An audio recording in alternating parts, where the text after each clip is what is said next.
Please welcome Navig8 Chief Executive, Anthony Rawlins.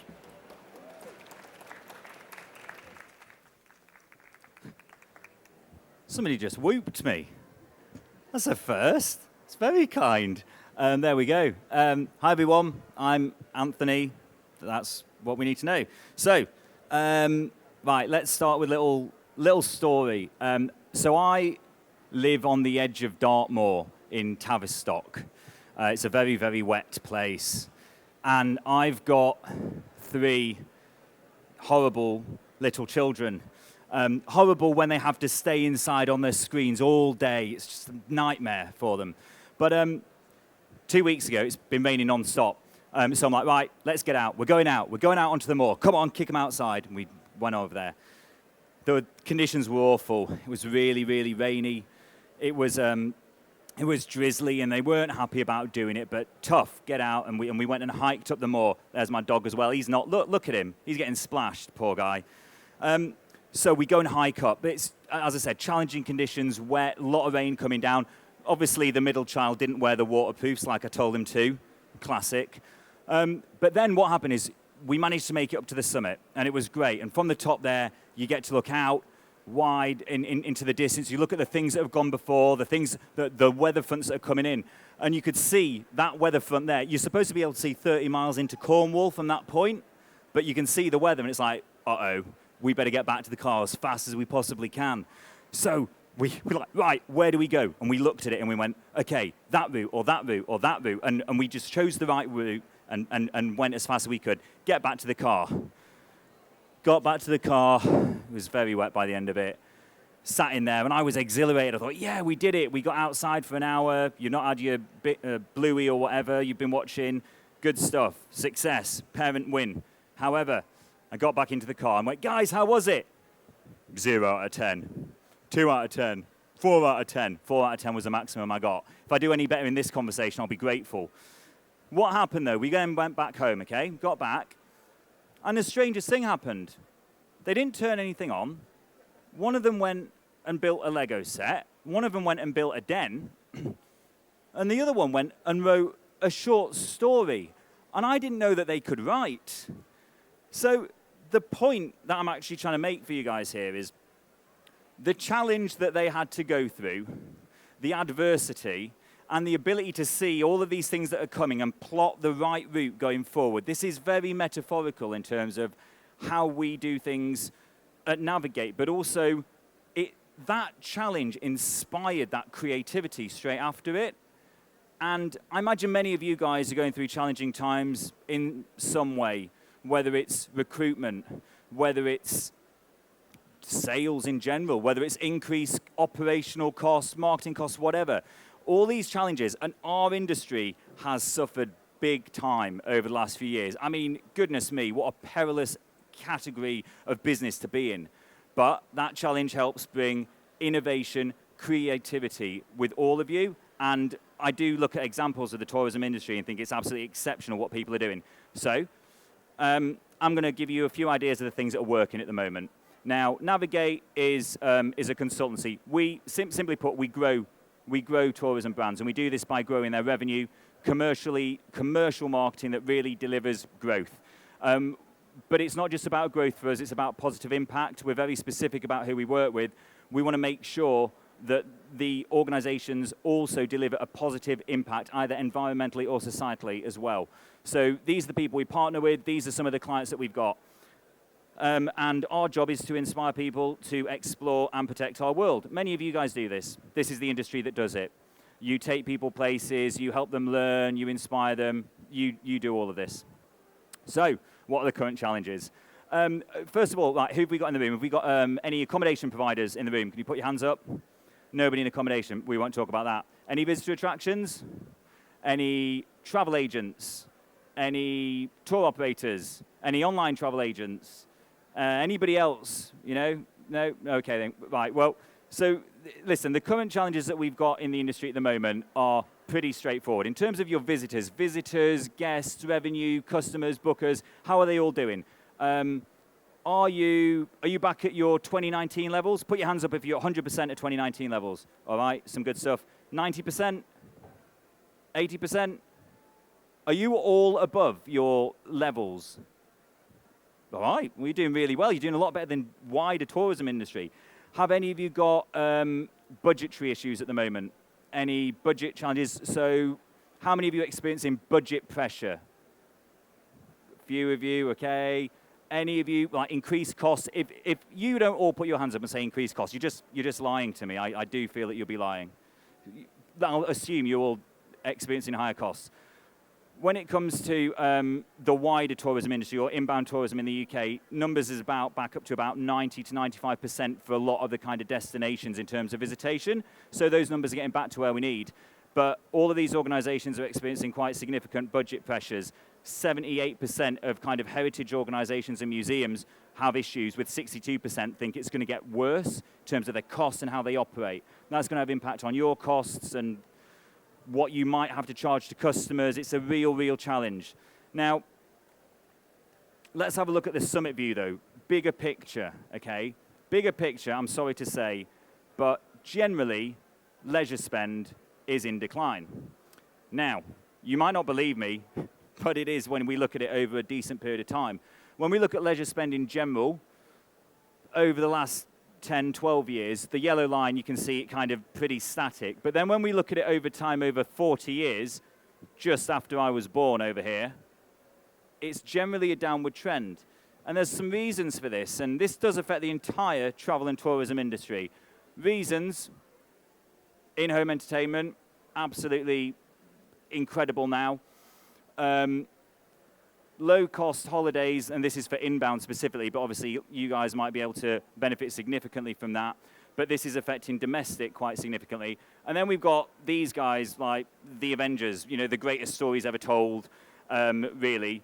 And so people watching and consuming this information, that's the kind of level of entertainment we expect from our tourism offerings these days.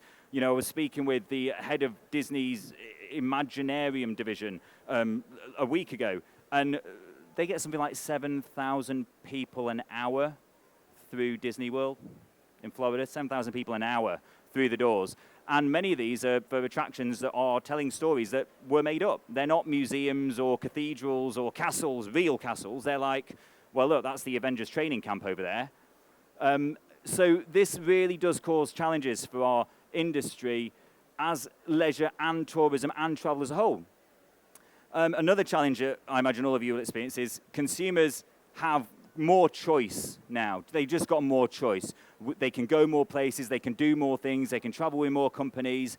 You can go and book online with a travel company that you've absolutely no idea where it's based. Obviously, it's why Atoll Protected is so essential, but you know, there's so much choice out there. But the thing is, the consumers as well, because there's a cost of living crisis going on, it's hard-earned money, leisure time is protected, and they want to get maximum value from that. They demand more. But value is very important to understand. It's not just driven by cost. What many of you might do is just, you know, a race to the bottom on cost. Don't do that, because value is also delivered by the quality of the product you deliver, that you offer, and scarcity is a big deal of this as well. If it's something rare or exclusive, it can really, really help and drive value. Now, pre-pandemic, there was a lot of talk about experiences. Everything was experiences. You were offering international experiences or an experience here, there, and everywhere. That hasn't gone away. It remains. And that idea in itself is indicative of consumers wanting to move higher up the value chain. When it comes to what you buy, baseline thing you buy is a product. But higher than that is an experience. It's more valuable in consumers' eyes. And quite frankly, some of us aren't keeping up, and we're losing market share. Another thing is, and this does go for most of travel and tourism, apart from maybe the OTAs, is that we are, and if you're not an OTA, then this does count for you. Anybody apart from an OTA, typically we're trailing behind technology. When you look at our capabilities versus any other industry that sells in this way or that delivers, you know, the kind of experiences or the products that we do, we're trailing behind massively. You know, we adopted technology during the pandemic, many of us did, to survive, but we've not kept up with that. And quite frankly, for all of you, technology should equal data, which should equal revenue.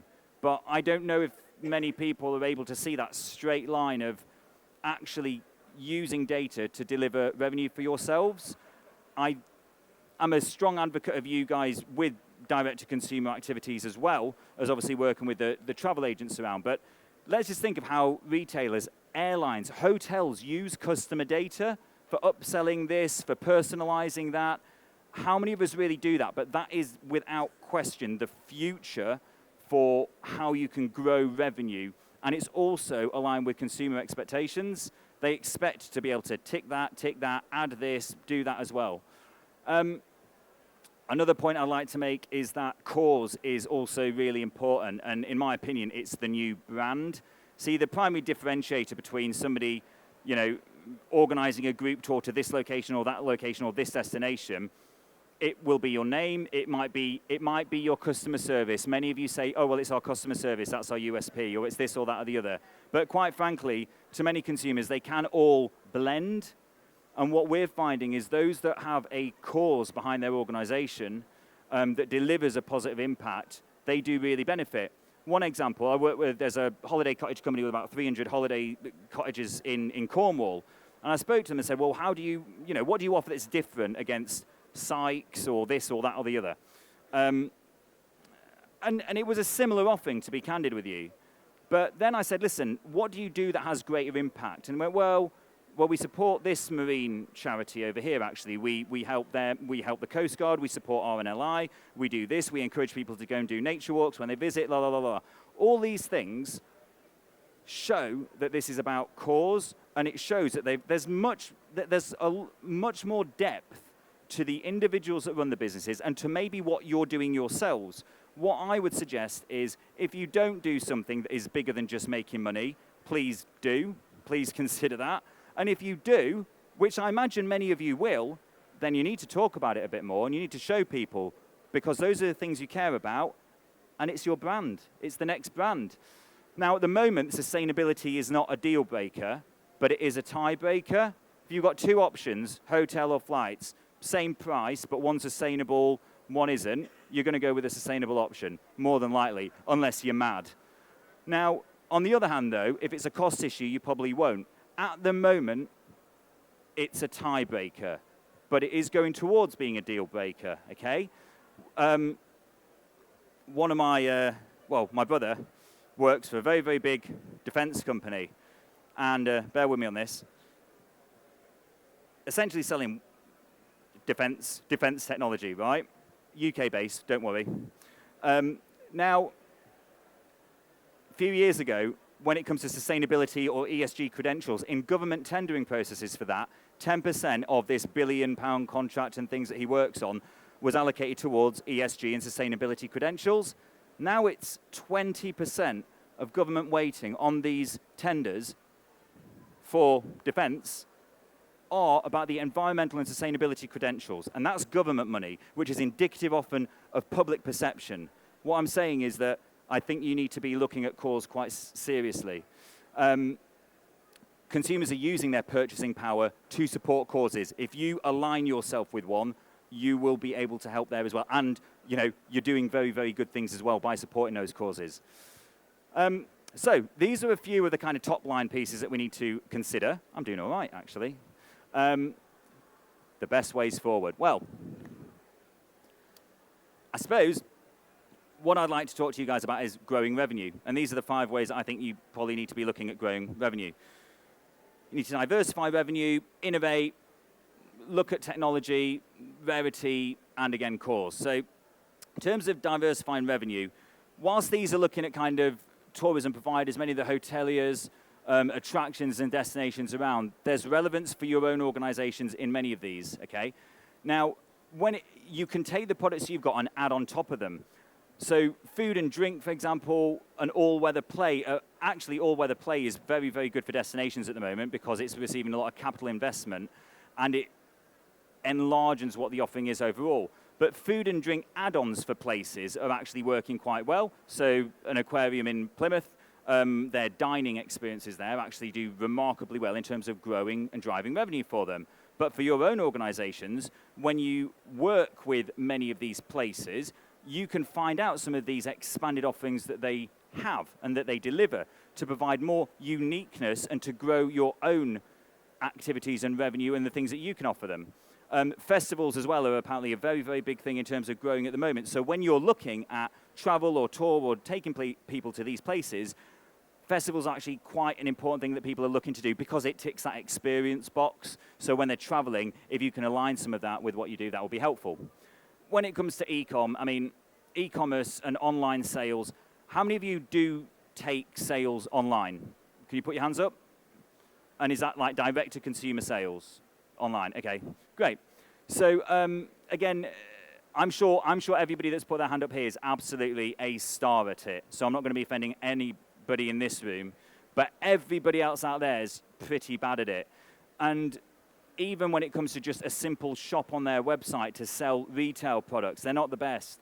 But things like, there are all kinds of innovations popping up. Again, near where I live, there's this Strawberry Fields is the name of the farm shop there, but its farm shop sells online, just sells out of stuff really, really quickly. It's like amazing locally produced stuff.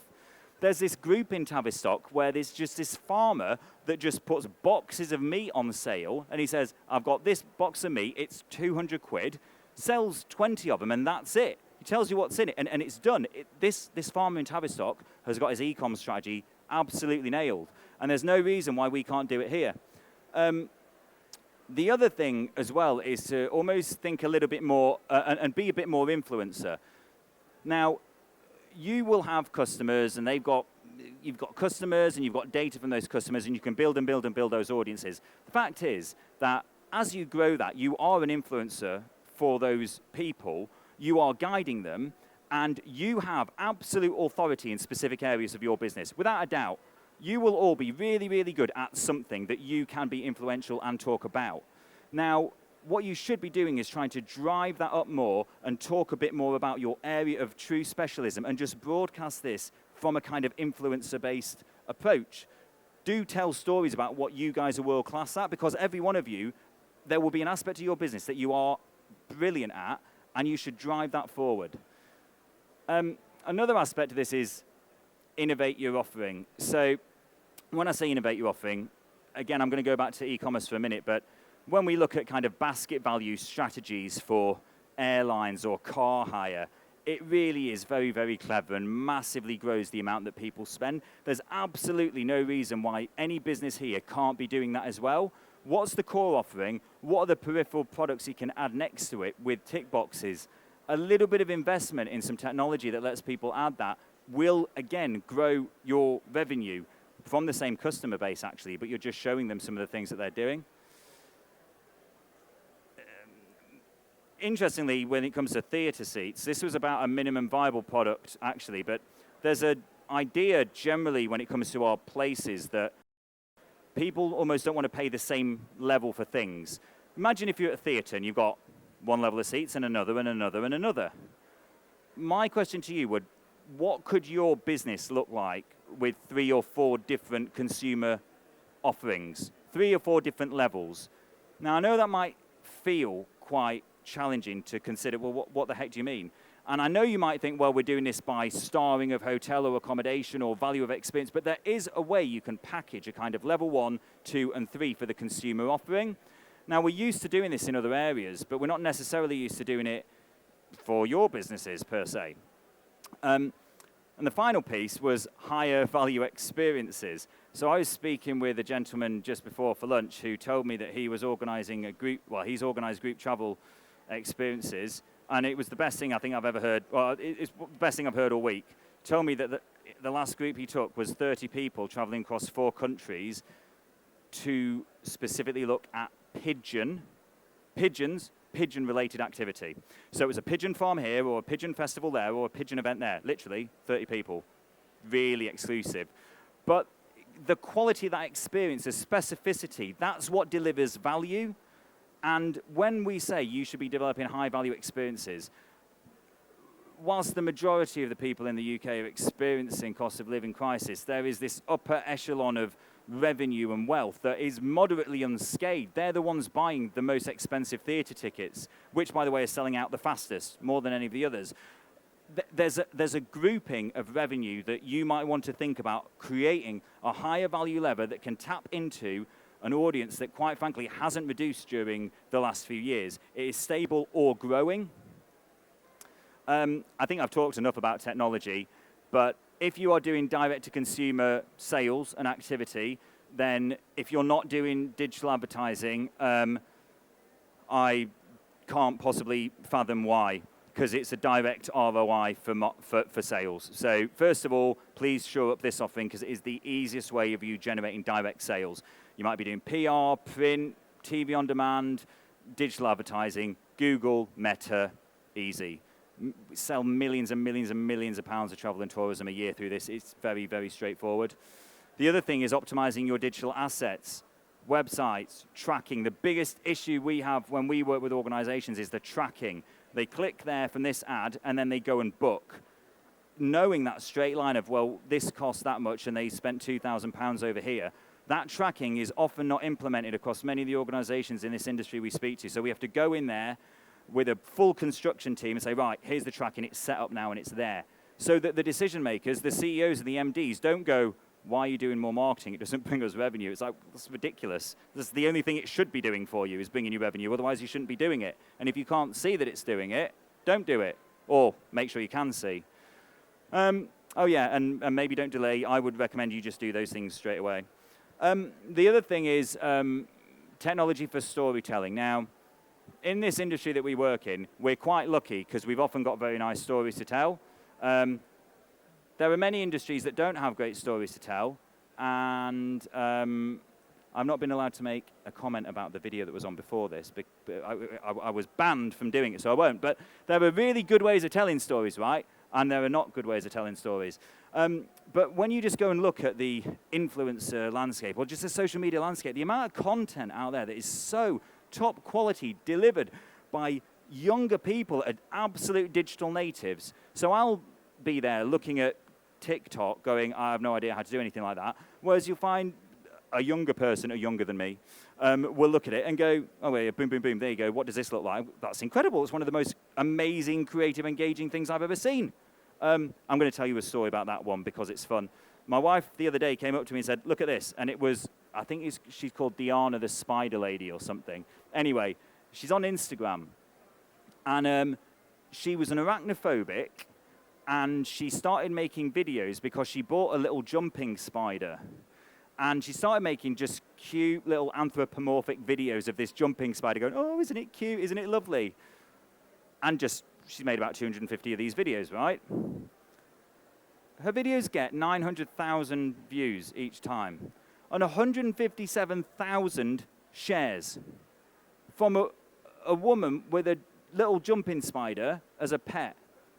Now, again, this ties into this storytelling because it's absolutely amazing, but that is where your comms and your marketing activity should be looking.